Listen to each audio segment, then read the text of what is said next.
Fala pessoal, tudo bem com vocês? Atlético Goianiense 1, Flamengo 1. Vamos entender como é que foi esse jogo e o que aconteceu. Bora lá! Calma, corneta!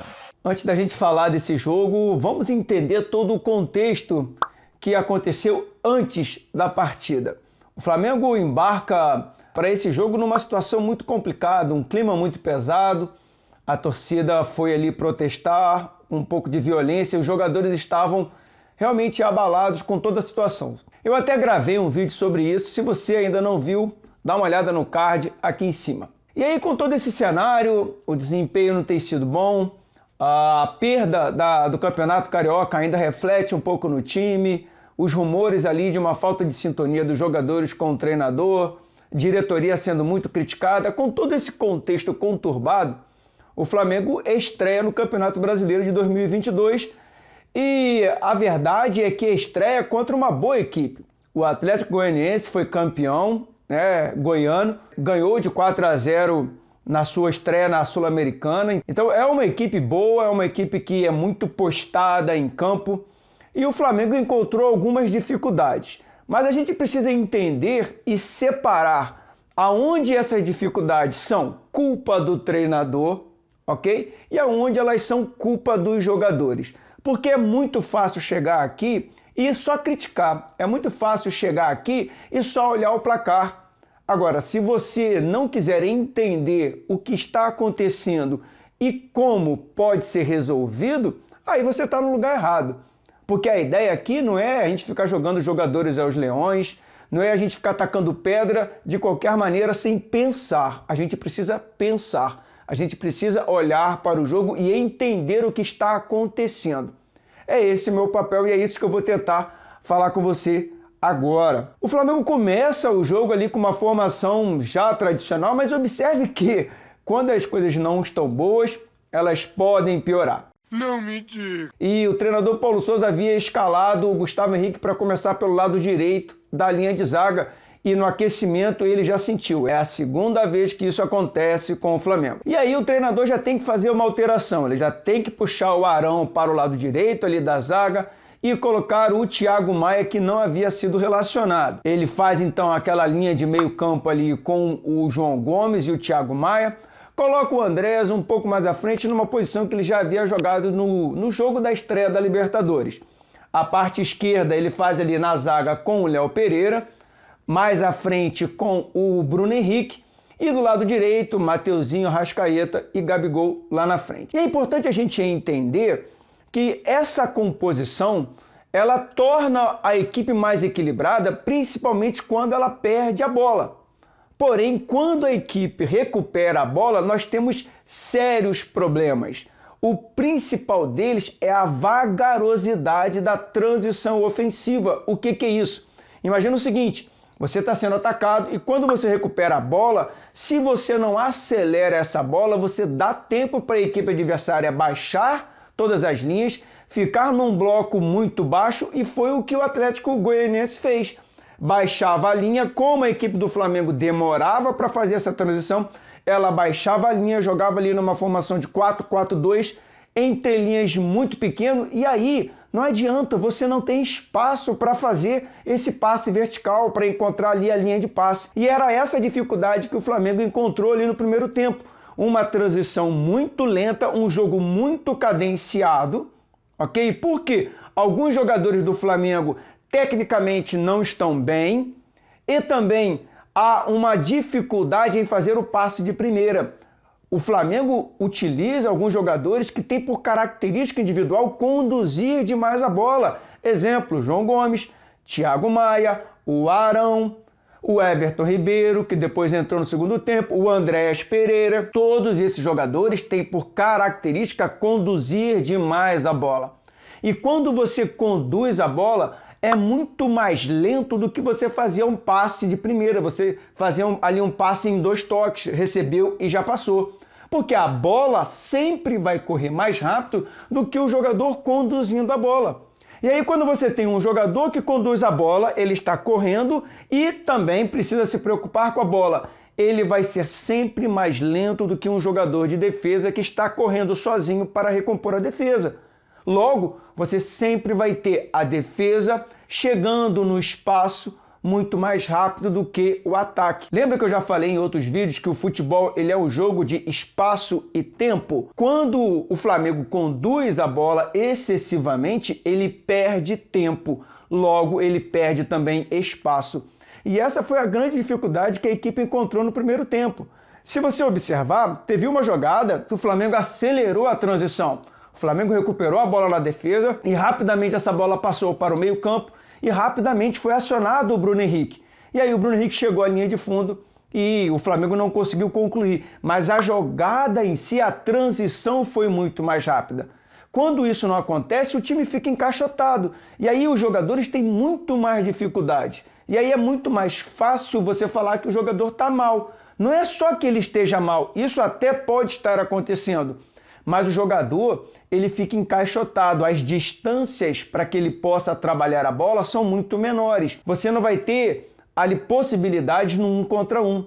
E o Flamengo ficou dependendo desse jogador que quebra a linha, desse jogador que vai ali no 1 contra 1. E por não conseguir fazer isso, o que sobra, já que a bola não consegue vir por baixo, é você fazer a bola por cima. Por isso a gente viu uma grande quantidade de cruzamentos na área, tanto no primeiro tempo quanto no segundo tempo. No segundo tempo as características foram muito semelhantes, né?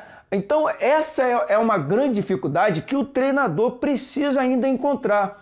Na minha opinião, a maneira mais fácil de você chegar a isso é acelerar a transição. Só que aí a gente tem um problema. O treinador Paulo Souza, ele já falou lá no início da temporada que o Marinho, por exemplo, em muitos momentos acelerava o jogo na hora que não era para acelerar. E me parece que o time do Flamengo não sabe mais em que momento é esse, porque em momento algum ele acelera. O treinador vem pedindo intensidade o tempo todo, mas intensidade em que momento? Intensidade para quebrar linha? Intensidade para criar linha de passe? Intensidade para fazer o jogo apoiado? Intensidade com a bola? Intensidade sem a bola? A impressão que se tem é que quando o Flamengo pega a bola, a gente está vendo ali um time de master. Cadencia demais, é bola para um lado, é bola para o outro. E não estou nem falando dessa bola lá na intermediária ofensiva. Estou falando dessa bola saindo da zaga. E aí, meu amigo, não tem como você conseguir surpreender o adversário, não tem como você conseguir encontrar uma superioridade numérica, porque você já deu tempo da equipe adversária baixar o bloco. E o Atlético Goianiense fez isso muito bem. Se a gente observar, o gol que o Atlético Goianiense fez foi exatamente nessa situação. Como o Flamengo não consegue fazer o passe por baixo, ele tenta fazer o passe por alto e não dá para você ficar culpando todo jogador que erra um passe, porque o erro de passe faz parte do jogo. O erro de passe significa que o jogador está tentando. E nesse caso, tentou por cima, errou o passe e a zaga e a linha de frente da proteção estavam descobertas. O que a equipe do Atlético Goianiense fez? Exatamente o que o Flamengo não estava conseguindo fazer, uma transição rápida. Quando você faz isso, você obriga a defesa do seu time a correr para trás. E quando você corre para trás, a sua posição corporal ela é sempre desfavorável se essa bola vem no seu contrapé. Você está correndo em direção ao gol e o atacante que está ali no fundo, ele chuta essa bola para trás e você até virar, você vai pegar o contrapé da defesa e o contrapé do goleiro. E foi exatamente o que o Atlético Goianiense fez. Então, o gol é exatamente a característica com a qual o Flamengo joga e ele precisa entender isso para que ele possa usar esse tipo de situação, porque ele tem jogador para isso. E aí o Flamengo ficou ali, já no segundo tempo, com a desvantagem no placar. O gol saiu ali por volta dos 30 minutos do segundo tempo e o treinador faz mais algumas alterações, coloca o Pedro, porque já que é para ficar colocando bola na área o tempo todo, faz mais sentido você ter um jogador de área. Ele coloca então o Pedro no lugar do Andrés Pereira, coloca o Everton Ribeiro também, coloca o Lázaro e olha como isso é interessante, o Lázaro é um menino muito versátil. Pela segunda vez ele entra fazendo ali a ala direita, porque mais uma vez o Mateuzinho não foi bem na partida. Então o treinador tenta colocar mais jogadores na área e essa bola vai pelo alto, numa bola parada, o Bruno Henrique consegue subir mais do que a defesa e faz o gol do empate. O Flamengo merecia o gol do empate? Sim, a verdade é que o Flamengo, mesmo que ele não tenha criado grandes chances, o Flamengo jogava melhor do que o Atlético Goianiense. O Flamengo dominava ali 70% das possibilidades de gol que eram criadas durante a partida. Então o empate até aquele momento era o resultado mais adequado, era o resultado mais justo. E aí, a partir do gol do Flamengo, o jogo começa a ficar completamente aberto.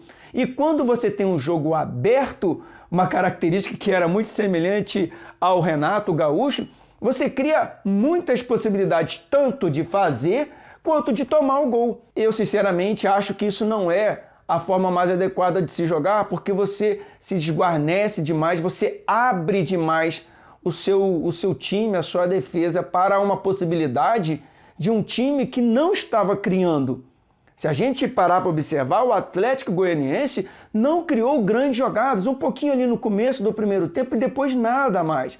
Quando você abre o jogo pela necessidade do Flamengo em querer o resultado, porque das duas equipes que estavam jogando, o Flamengo era aquela equipe que realmente queria o resultado, que queria a vitória, a equipe do Atlético Goianiense lá atrás o tempo todo só precisando sair no contra-ataque. Resumo disso tudo, o placar de 1-1, com todas as circunstâncias, ele é um placar favorável para o Flamengo.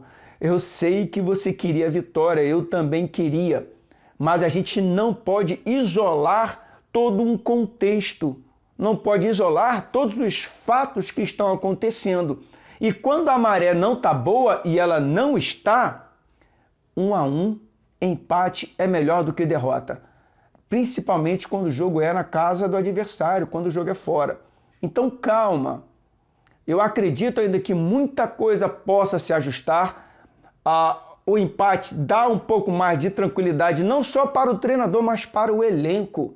O elenco está sofrendo muita pressão. Pode não ter sido o melhor dos resultados pela contagem dos pontos, mas pelo contexto geral, eu acredito que tenha sido bom. Foi muito melhor do que se a gente tivesse perdido, obviamente. Beleza? Bom, esse é o resumo do que foi a partida Flamengo e Atlético Goianiense. Se você chegou até aqui, vai aquele combo da alegria aí, que é muito importante para que o canal possa crescer. Deixa o like, vai ali, aperta o botãozinho do like, compartilha também esse vídeo ali com os seus amigos, faz um comentário aí embaixo, coloca aí a sua opinião, o que você acha. E por fim, se inscreve no canal. Vai ali, se inscreve, depois aperta o botão ali do sininho para você ser avisado toda vez que chegar um vídeo novo. Valeu, um abraço para você, nos vemos no próximo jogo agora do Flamengo contra o Tajeres, primeiro jogo da Libertadores agora em casa. Vamos lotar o Maracanã, vamos empurrar a equipe do Flamengo, porque se a equipe não está indo bem, é hora da torcida abraçar e levar os jogadores juntos. A gente sabe como faz isso, a gente já fez isso muitas outras vezes e está na hora da gente fazer mais uma vez. Valeu? Forte abraço, saudações rubro-negras.